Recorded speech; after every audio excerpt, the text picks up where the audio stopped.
As of this recording, there are over 1,300 farmable items in Minecraft. That's a lot, right?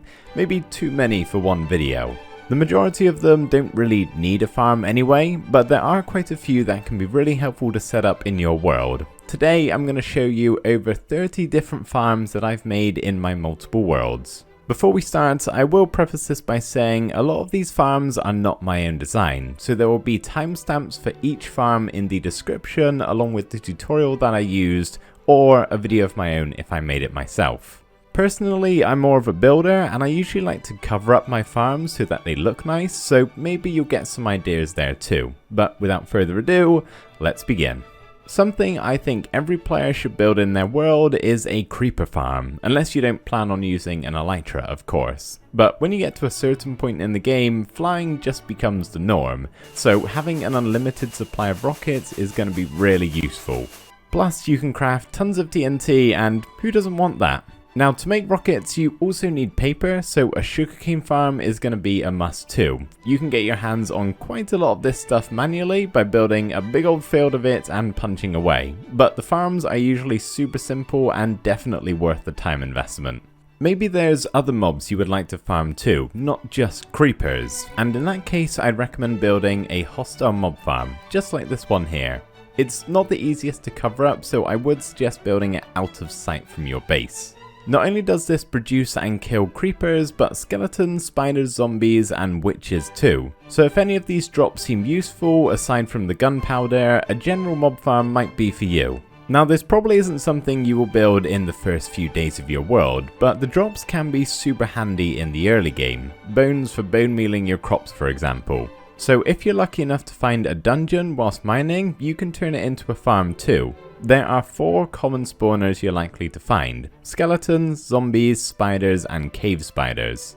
String and bones are great, but rotten flesh, maybe not so much, but don't let that stop you from turning it into a farm anyway for the experience, allowing you to kickstart your enchanting.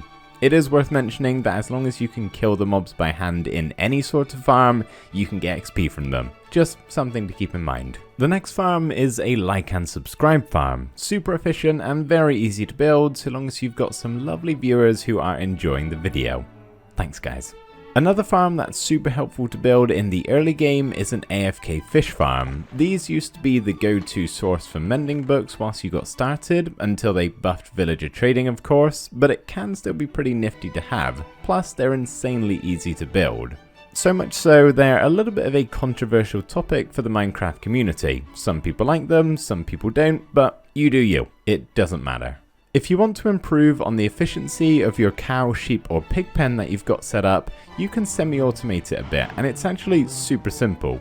Basically, you put them all into a one wide hole, water bobs them up and down so you can easily breed them, and then the entity cramming does the rest. Just make sure to pop down a hopper underneath to catch all of the drops.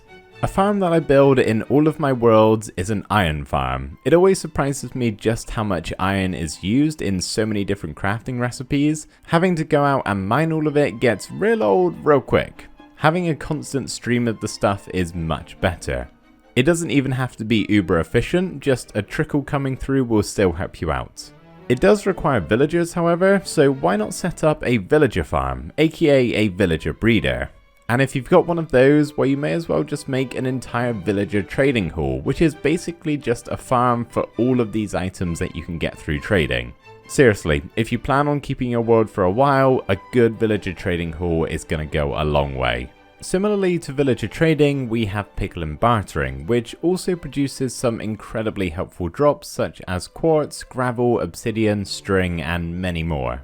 This is my own design and it's really satisfying to watch. Not only are the new ingots dispensed immediately after the piglins are done with the old ones, but you can also watch the redstone ticking around along with the minecart whizzing past at the top. Almost makes me not want to go AFK. The only downside to these is that it sorta needs a gold farm to be built alongside it. Now, you don't have to connect them exactly, but you are going to need a good supply of gold ingots to give to the piglins, so a gold farm might have to be on your list too. This is probably my most useful farm in my world for a number of reasons. Not only can it give me an insane amount of XP just for standing around, but it also produces, as you may have guessed, a whole lot of gold. Perfect for bartering of course, but it also makes for easy beacon based building blocks, saves you having to save up all of your resources just to get haste 2. They can take a while to construct, but they're definitely worth it in my opinion. There's actually a few more farms that you can build in the Nether, such as a Hoglin Farm. It does require you to get onto the bedrock ceiling. There's many videos out there to show you how, but once you've broken your way through, it is stupidly easy to build and yields an insane amount of leather and cooked pork chops, which is a pretty solid food source. Another one that certainly has its benefits is a blaze farm. They can be a little tricky to build given the blaze's persistence to spawn, but once it's done, you pretty much have unlimited fuel, which means you can kiss goodbye to coal and switch over to blaze rods. Or maybe you like to use fossil fuels for some reason. Well, instead of mining them, you can build a wither skeleton farm. Now, I'm not gonna lie, when I built this, it took me a very long time, mainly because of all of the spawn proofing that was needed.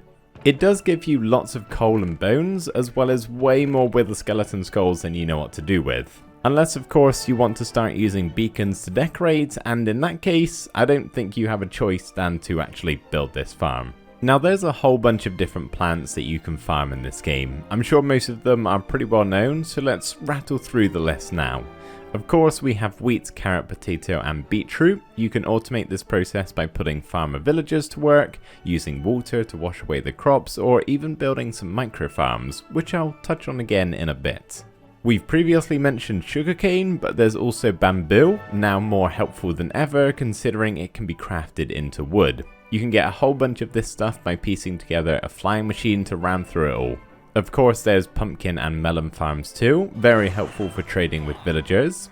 Cactus if you need lots of that for some reason. I've actually got a pretty large one in my current world alongside my bamboo farm, but I'm not keeping any of the drops. They all go into this furnace here. The bamboo is smelting the cactus and the XP gained for each smelt is stored inside of the furnace so I can let it gather and collect a whole bunch of it at once. It's a super quick way to repair your tools. Lastly, for plants we have berries. There are others, I've just never built a farm for them, but this is my berry micro farm. Basically it uses bone meal to constantly grow new berries as you pick them. That's pretty much the whole concept of these specific type of micro farms. Obviously you do need a good supply of bone meal, but if you have that it can be a great way to get a whole bunch of crops, wheat for example. It'll be much quicker than the other ways of farming it. You can also use micro farms on 2-tool flowers, but sadly not the small ones. For that you need to find an area of land with the flowers that you want. I think the best method is to build one of these ground moving farms. It places bone meal on the grass and then the pistons push the ground back and forth and continuously breaks everything on top. If you switch out the center blocks for some nylium, you can also grow a lot of the nether plants this way too. Just make sure you don't do what I did and assume you know how flowers generate and make an entire farm and build without testing it first, only to find out that you're getting like 3 flower types. I'll leave a good tutorial in the description, one that I probably should have followed. There is also a great moss farm, just like the moving floor flower farm, that's a tongue twister if I've ever heard one, that produces tons of moss. Super handy if you plan to build with a lot of it and you don't want all of the other bits getting in the way. One of my absolute favourite blocks to build with is dark prismarine. The only trouble is it's not cheap to make, and so the best way to gain access to this lovely block along with prismarine, sea lanterns and prismarine bricks is to build a guardian farm. I've actually made a few of these before. 2 times I drained the surrounding ocean. Spoiler alert, it takes forever and it's not even needed anymore with current designs. This one right here is super simple, way less invasive on your time, and also produces a nice amount of ink sacs too. Very helpful for crafting all of that dark prismarine. You can also turn the Guardian farm into an XP farm depending on the design that you use, but if you just want XP and you're looking for something a bit simpler, then an Enderman farm might be what you're looking for. Of course, it does mean that you need to get to the end and kill the dragon, but once you've done that, you have the ability to make a really easy to build, super efficient source of XP. In fact, you can turn almost every mob related farm into an XP source, but there are definitely some that are better than others based on the drops that you get. Like a raid farm, for example. I'm not even going to begin to explain how this farm works other than it makes a whole bunch of pillagers and evokers fall pretty much right on top of your sword. It's great for XP of course, but mainly you get a ton of emeralds, so if you just have a handful of villagers that you like to trade with as opposed to a full-blown trading hall, a good supply of emeralds can come in pretty handy to do the odd trade every now and again. I've just got 2 more hostile mob farms to mention, the first one being a witch farm that drops all sorts of goodies, but the main one being redstone. Now this may just look like a giant frog, and it is, but it's also covering up my small witch farm. And as someone who rarely uses redstone, a farm of this size is pretty much perfect for me. If I need a little bit, I can just go AFK for a while and get a few stacks. I know there are much bigger designs out there though, that are much more efficient if you think you need it. The other hostile mob is a slime, which only produces slime balls, so once again this farm is heavily aimed at you redstoners, because to my knowledge, there isn't many more uses to slime other than making slime blocks for redstone machines. At least nothing you need in mass quantities. A bee farm is something that's going to be useful for both redstoners and builders. It will allow you to get a whole bunch of honey blocks for your redstone doohickeys, but also tons of honeycomb for waxing your copper in a build. Plus the ability to craft honeycomb blocks if you fancy using them. Not forgetting honey bottles as a food source, although I don't think they're that great of a choice personally. What I would recommend instead is a chicken farm perhaps. This is an auto chicken cooker, which continuously works in the background, spawning chickens and cooking them the second they grow up. Okay, maybe it's not the most humane farm, but I can't say any of the others really have been either. It's actually my own design and I'm pretty proud of it. Compacting redstone is not my forte, and I think I've done an okay job here. The final farm to mention is a sheep farm, or more specifically, a wool farm. I find wool is something you don't need all that often, but when you do, you have virtually none of it, especially if you need a colour that isn't white. So having one ticking away in the background is certainly a good idea. Both of these are sort of my own design, at least as far as the layout is concerned, but the bare bones of the farm is what's used in almost every design. You stick a sheep in a hole with some grass. When it eats the grass, the observer detects it and fires the dispenser filled with shears, giving the sheep a nice little haircut.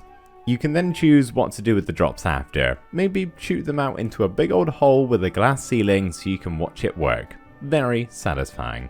So there we go everybody, that is at least 30 farm ideas for your Minecraft world. I hope you found some that are going to be helpful for you, and of course don't forget to check out the description for the links to all of the tutorials. Thank you ever so much for watching, and I will see you in the next video. Bye for now.